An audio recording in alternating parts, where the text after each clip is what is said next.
चाहे महात्मा गांधी हो, आखिर शुरुआत यहीं से क्यों करते हैं लोग? कुछ ना कुछ तो है इस मिट्टी में यार। और सब जब यहाँ हमारे पास आपके अनिकेत रंजन जी आए हमारे यहाँ और बोले कि मोतिहारी चलना है और आप लोगों की समस्याओं के बारे में जब हमको अवगत कराएं, तो हमने कहा कि हम एक बार जरूर आएंगे। तो एक चीज इनकी बड़ी अच्छी लगी कि इन्होंने अपने माता के नाम पर, माँ संध्या सेवा ट्रस्ट के नाम पर इतने सारे नेक काम किए यहाँ पर, और माँ को कभी नहीं भूलना चाहिए, याद रखिएगा। अनिकेत रंजन जी, आपको हम इस बात के लिए बधाई और ढेर सारी शुभकामनाएं। आप ऐसे ही ट्रस्ट के माध्यम से और नेक काम करते जाइए और अपने माता पिता का नाम ऐसे ही रोशन कीजिए और चंपारण की धरती का विकास आगे करते रहिए। जब हमें पता चला कि ये बहुत सारी गरीब लड़कियों की विवाह जो अपने यहाँ से, अपने ट्रस्ट के माध्यम से कराते हैं, अभी हमारे यहाँ आपके पुलिस डिपार्टमेंट में थे तो हमें पता चला कि हेलमेट लगाने के लिए लोगों को प्रेरित करना, ये छोटी छोटी चीजें जिससे आप समाज में बड़ा बदलाव ला सकते हैं यहाँ पर। तो इसके लिए काबिले तारीफ है और आप लोग भी इसमें सहयोग करिएगा यहाँ पर। और हमारे मंच पर यहाँ की मेयर प्रीति मैम, आपका भी बहुत बहुत धन्यवाद, नमस्कार मैम। और यहाँ जितने लोग आप लोग आए हैं, कुछ ना कुछ उम्मीद से आए होते हैं भाऊ। हम जब यहाँ आए तो जब देखे आप लोग की संख्या तो पहले ही बोले हम अनिकेत जी से कि इससे बड़ा हॉल है कि नहीं है। इतना छोट में नहीं के हो,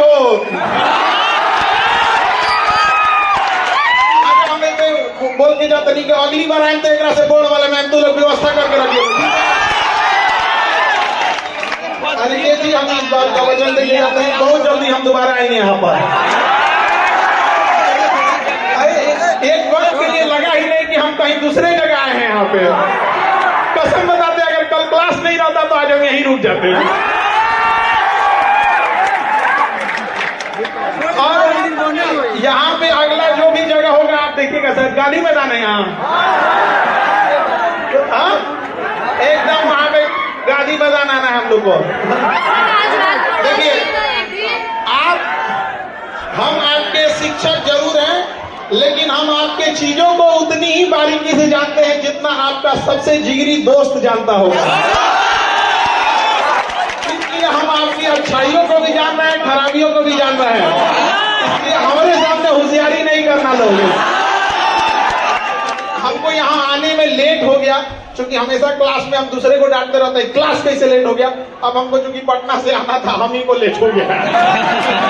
तो इसमें आप जाएंगे तो एक तल्ला घर ढलाया होगा और उसमें से पिलर का छड़ निकाल दिया होगा उस बूढ़े बाप ने, इस उम्मीद में कि उसका बेटा, उसकी बेटी कामयाब होगी, अगला पल्ला ढलवा देती है। ऐसा होता है कि नहीं होता है? माँ बाप कोई बीमारी लिए रहते हैं, बूढ़े माँ बाप, लेकिन वो पैसा काट कर आपको दे रहे होते हैं पढ़ने के लिए कि मेरा बेटा, मेरा बेटी कामयाब हो जाएगी ना, तो कामयाब हो जाएगा तो हम हमारे इलाज करा देंगे। वो इलाज के चक्कर में बीमारी तनीसा से बढ़ के ज्यादा हो जाता है। होता है कि नहीं होता है? अपने आप से पूछ के देखिए, अगर उस माँ बाप का आप भरोसा तोड़ेंगे तो क्या भगवान भी माफ करेगा आप लोग को? तो जब भी अगर आप गलत रास्ते पे भटके तो अपने बूढ़ी माँ की उस आंखों को देखिएगा जिसमें रोशनी अब कम हो गई होगी, लेकिन आपकी कामयाबी को देखने के लिए आज भी उसने अपनी आंख की रोशनी बचा के रखी है। उसका बेटा, उसकी बेटी कामयाब होके आएगी। और वो दौर चला गया जब केवल कामयाबी पर पुरुषों का अधिकार था, महिलाओं ने दिखा दिया कि छीन लेंगे अधिकार अगर नहीं दोगे तो यहाँ पर। और हमने रिक्वेस्ट भी किया है, महामहिम बिहार के राज्यपाल साहब से भी कहा है, और यहाँ पर इतने राजनीति से जुड़े आप लोग हैं, आप लोग से भी और आप सारे युवाओं से भी कहते हैं, नशा तो एक समस्या है जिसमें आप लोग फंसते जा रहे हैं। एक और हमने सुझाव दिया कि जो दहेज में गाड़ियां दी जाती है उसका नंबर प्लेट गुलाबी रंग का हो ताकि पता चले इसके बाप का नहीं है कि नहीं है। अरे कम से कम लहरिया कट मारे तो कोई कहे कि बाप का गाड़ी नहीं है तुम्हारे ससुर। और आप इस चंपारण की धरती से कहते हैं कि इस मुहिम को यहाँ से फिर से चालू कीजिए कि जिस तरह महात्मा गांधी ने चंपारण के किसानों के लिए यहाँ के घटिया कानून को बदल दिया था, दहेज जैसे घटिया चीजों को उखाड़ फेंकिएगा आप लोग यहाँ पर। अरे अपनी हिम्मत अपने हाथ आप लोग अपने हाथ में बाजुओं में इतनी ताकत रखिए। आप बिहारी हैं जी, जो चाहे कमा के लीजिएगा। क्या जरूरत है किसी की बेटी के बाप को ढांका के उससे दहेज लेने की? और सामने से जब दहेज मिले तो ठुकरा के रख दीजिएगा। आप कहिएगा कि हमने इतना, माँ बाप ने शिक्षा दिया है, अपने गुरुओं से इतना हमने आशीर्वाद प्राप्त किया है, और भुजाओं में इतनी ताकत है कि जो चाहे दिला सकते हैं। सम्मान से रखेंगे, चाहे एक ही रोटी खाए, सूखी रोटी खाए, लेकिन सब अपना सम्मान से समझौता नहीं करेंगे। हम सबके घर में, आप देखिए, हम तो वो बदनसीब है जो हमारे घर में बहन नहीं, तो हमें बड़ा ताना मारा जाता था कि बहन उसी को देता है ऊपर वाला जो उसे पालने की औकात रखता है।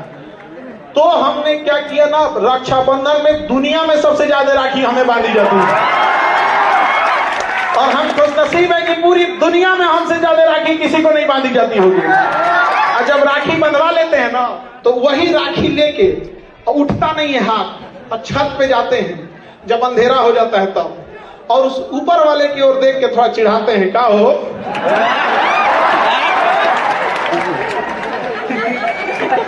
देखा जरा, एक को महीना दे लो, भाई देख लो। शायद इसी सब की वजह से हम बिहारी लोग बदनाम हो जाते हैं कि केकरों से टकरा जाता है तो जाते। दुख तो है इस बात का, जब कभी हमें प्रॉब्लम आता है तो कई बार ऐसा लगता है कि काश मेरा भी एक बड़ा भाई होता, और जब कभी घर में कोई बीमार पड़ता है तो फील आता है काश मेरी भी एक बहन रहती। घर को जितना अच्छे से बहनों ने संभाल के रखा है, कोई नहीं संभाल सकता है इस चीज को। ये आप लड़के लोग को समझ में आएगा जब अपनी बहन की विदाई करोगे तब। विदाई करने के तुरंत बाद जब तुम विदाई करके लौटोगे घर में ना, तो घर की चार दीवारी पूछेगी कि इस घर को सजाने वाली का तो तुमने विदाई करके भेज दिया। तो इज्जत कर लो बाबू, जब तक घर में है वो लड़ेगी चाहे कुछ भी करेगी, लेकिन तुम्हारे लिए हमेशा खड़ी रहेगी तुम्हारे साथ यहाँ पर। तो हमेशा याद रखिएगा, अपने संस्कार का परिचय दीजिए। यदि माता पिता के भरोसा को कभी मत तोड़िए। अभी हमने देख रहे थे कि यहाँ बहुत सारे बच्चे नशा जैसे खराब चीजों में उलझते जा रहे हैं। आप समझो बाबू, नशा कोई एक दिन में लगने वाली लत नहीं होती है। आप इसे शुरुआत करते हो च्युइंगम से। आप इसे नॉर्मली छोटे से कैसे स्टार्ट कर देते हो, छोटे से च्युइंगम से, फिर उसके बाद छोटा सा जाते हो, कभी पार्टी फंक्शन में ले लिए कि किसी का शादी ब्याह है, कोई त्योहार है, किसी का रिजल्ट हो गया, मैं जीत गया। ये धीरे धीरे पहली दहलीज है आपके बर्बादी पे, किसी को बर्बाद करने का। आपका दोस्त कहेगा कि दोस्ती के लिए ये नशा कर लो ना, उसी को कहिए ना दोस्ती के लिए तो छोड़ देना। जब आप शराब, गुटखा या किसी चीज में जब आपको आदत हो जाएगा, फिर धीरे धीरे आप उसके डिपेंडेंट हो जाएंगे। अब आपको नहीं मिलेगा तो परेशान हो जाएंगे। ये स्टेप समझो, स्टेप। तो डिपेंडेंट जब हो जाएंगे तो फिर अब आप उसके शिकार हो गए। डिपेंडेंट होने के बाद अब आप उसको, वो नशा अब आपको करेगा नहीं। फिर अब आप अगले स्टेप में जाओगे कि इंजेक्शन मारने के लिए, तो ये दुनिया भर का ये सब चीजें, ड्रग्स वगैरह, ये जब आप चले गए तो ऐसा मत सोचिएगा कि केवल आप बर्बाद हुए। किसी माँ के आंखों का सपना टूटेगा आपके इस नशे के चक्कर में। किसी के बाप का कॉलर सर से नीचे झुक जाएगा। किसी की पत्नी और उसके बाल बच्चों का पूरा भविष्य अंधकार में हो जाएगा। तो लात मारो ऐसे दोस्तों को जो आपको बिगाड़ देता है। इतनी तो हिम्मत होनी चाहिए, इतनी तो हिम्मत होनी चाहिए। जितना भी बड़ी गाड़ी देखोगे ना, फेरारी ले लो, रोल्स रॉय ले लो, ये बड़ी बड़ी जो गाड़ियां होती हैं करोड़ों की, इसमें ज्यादा सीट नहीं होता है। जानते हो क्यों? उसको पता है कि जिसको खरीदने की औकात होगी उसके ज्यादा दोस्त नहीं होंगे,